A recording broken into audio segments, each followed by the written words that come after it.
Google और Meta ads चलाना आजकल हर ब्रांड कर रहा है, लेकिन क्या यही एड्स मार्केटिंग का फाइनल वर्जन है?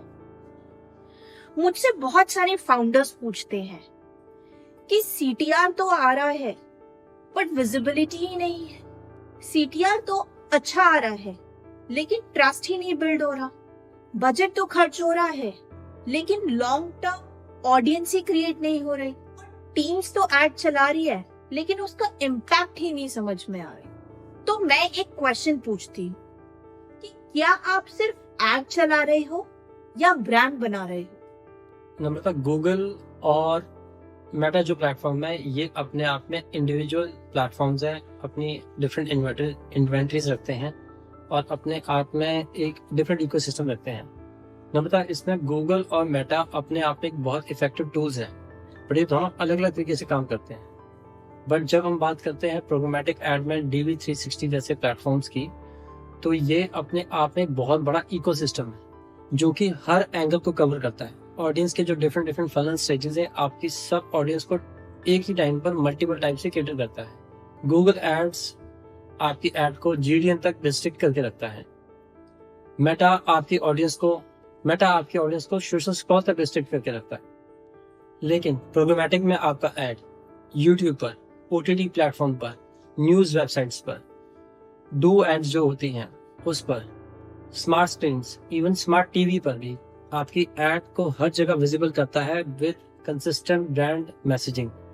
और जब सब कुछ एक ही प्लेटफॉर्म से मैनेज होता है, जैसा कि मैंने आपको बताया DV360 हो गया या Amazon DSP एड्स हो गया या फिर फ्लिपकार्ट DSP एड्स हो गया, आपको जो रिजल्ट है वो बहुत अच्छा आता है। और इसमें एक बहुत जो क्रूशियल फैक्टर है वो ये है कि 1% से भी कम एजेंसी हैं इंडिया के अंदर, एटलीस्ट या ग्लोबली में आप देखोगे 1% से कम एजेंसी हैं जो एक्चुअली ये एड्स रन करती हैं, प्रोग्रामेटिक एड्स, बिकॉज एक कॉम्प्लेक्स सिस्टम है और इससे जो रिजल्ट का आउटपुट है वो बहुत अच्छा आता है। और इट्स अ प्रोग्रामेटिक एड एक पावरफुल है, ना कि प्लग एंड प्ले।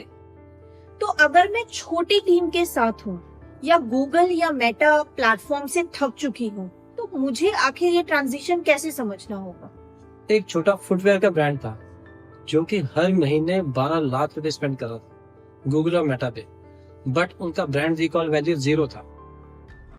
पर जब उन्होंने प्रोग्रामेटिक एड में मूव करा तो उन्होंने अपनी कंसिस्टेंट ब्रांड मार्केटिंग करी प्रोग्रामेटिक एड के थ्रू, जिसमें नेटिव एड्स पे उन्होंने फोकस करा, उन्होंने डू एड्स पे फोकस करा, उन्होंने OTT प्लेटफॉर्म से फोकस करा। और ऐसा उन्होंने 45 डेज तक करा, एक ही मैसेज सभी प्लेटफॉर्म पर, और उनसे उनकी ब्रांड रिकॉल वैल्यू 4x बढ़ गई विद इन 45 डेज के अंदर। पहले जब हमने उनसे डिस्कशन करा आफ्टर 45 डेज, तब उन्होंने कहा पहले लगता था कि सिर्फ एड रन हो रहे हैं, अब लग रहा है कि ब्रांड बिल्ड हो रहा है। तो अगर कोई छोटा ब्रांड या marketing head programmatic ad start करना चाहे तो क्या सोल्यूशन या फर्स्ट स्टेप हो सकता है? सबसे पहला स्टेप है अपना जो पूरा फनल है उसको एक बार ऑडिट करो। किस ऑडियंस में क्या कंटेंट चल रहा है, क्या क्रिएटिव चल रहा है, क्या मैसेजिंग जा रही है, क्योंकि हर फनल के डिफरेंट स्टेज पे ऑडियंस डिफरेंट है। तो आपका ब्रांड मैसेज, बट उसका जो लास्ट कम्युनिकेशन जो इमोशनली फील कराता है वो सेम होना चाहिए, बट जो मैसेज का कम्युनिकेशन मेथड है वो बदलता है फनल के अकॉर्डिंगली। आप एक फनल मैप बनाओ और हर स्टेज पे डिफरेंट एड क्रिएटिव रखो या एड विजुअल रखो। और अगर आप बस इतना ही कर लेते हैं, इस चीज को ढंग से ऑप्टिमाइज करके चलाते हैं, 80% श्योरिटी है कि आपको रिजल्ट आएगा ही आएगा। वेरी वेल सेड शेर।